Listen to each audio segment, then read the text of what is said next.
Assalamualaikum warahmatullahi wabarakatuh. Halo semua, perkenalkan nama saya Nabila Nur Aziza dengan NIM 230302050. Saya dari kelas akuntansi sore. Kali ini saya ingin membahas tugas video dari matkul bahasa Indonesia dengan dosen pengampu Ibu Siti Umihani. Berikut adalah videonya. Pada pembahasan kali ini, kita akan membahas mengenai tata cara penulisan daftar pustaka yang benar dalam karya ilmiah.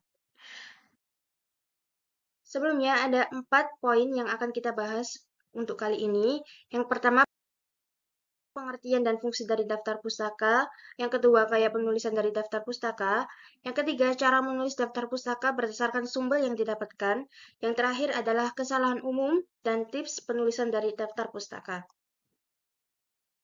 Yang pertama, pengertian dari daftar pustaka.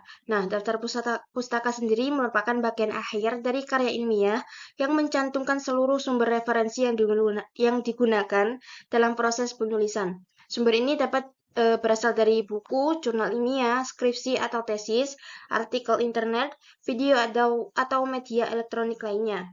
Nah, fungsi dari daftar pustaka sendiri yakni menghargai karya orang lain. Yang kedua, dapat menghindari plagiarisme. Yang ketiga, menunjukkan keilmian karya. Yang keempat, yakni memudahkan verifikasi. Lanjut, kita ke gaya penulisan daftar pustaka. Gaya penulisan daftar pustaka ini sebenarnya ada bervariasi tergantung pedoman yang digunakan. Nah, kali ini saya akan mencantumkan 3 saja gaya penulisan yang biasanya digunakan. Ada APA atau American Psychological Association. Nah, gaya ini biasanya digunakan dalam bidang ilmu sosial, pendidikan, psikologi, dan ilmu-ilmu yang terkait. Kemudian ada MLA, yakni Modern Language Association. Nah, gaya ini umumnya digunakan dalam bidang bahasa dan sastra, humaniora, kemudian serta seni. Kemudian ada Chicago Style. Nah, gaya ini biasanya digunakan dalam sejarah dan seni, serta menawarkan 2 format, catatan biografi atau penulis tanggal.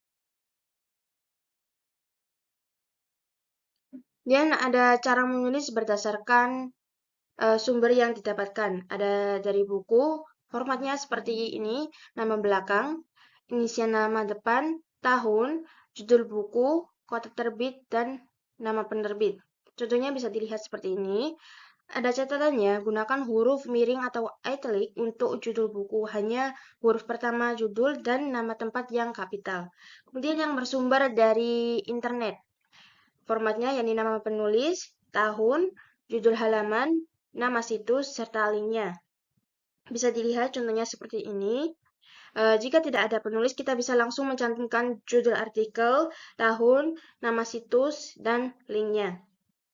Catatan, cantumkan link lengkap dengan tulisan tanggal akses hanya jika diperlukan saja.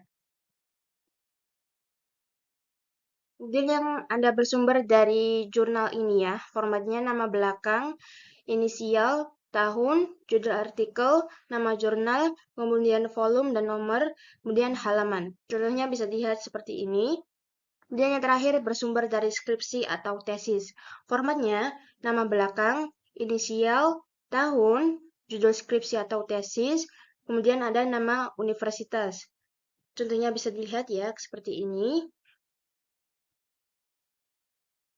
Dan yang terakhir adalah kesalahan dan tips untuk penulisan daftar pustaka.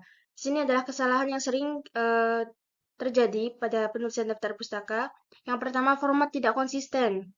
Kemudian urutan elemen yang salah, nama penulisnya keliru, informasi pentingnya kurang, kemudian salah kapitalisasi dan italic, kemudian tidak urut alfabet, kutipannya tak dicantumkan, kemudian yang terakhir adalah tata letak yang keliru, misalnya kayak spasi dan indentasi tidak sesuai gaya. Berikut adalah tips untuk penulisan daftar pustaka. Yang pertama, pilih satu gaya penulisan dan gunakan secara konsisten. Yang kedua, gunakan alat bantu otomatis seperti Google Scholar. Ini klik ikon kutip untuk salin format kutipan. Kemudian ada Zotero atau Mendeley. Ini manajemen referensi dan penyusunan daftar pustaka otomatis. Yang ketiga, situs seperti Citation machine.net atau situs lainnya. Kemudian yang keempat, yakni urutkan daftar pustaka secara alfabet berdasarkan nama belakang penulis. Yang kelima, periksa kembali sumber sebelum menulis seperti penulis, tahun, dan judul. Pastikan semuanya sudah akurat. Kemudian yang terakhir, yakni gunakan huruf kapital dan tanda baca sesuai gaya. Sekian dari saya. Apabila ada salah kata, mohon maaf. Wassalamualaikum warahmatullahi wabarakatuh. Terima kasih.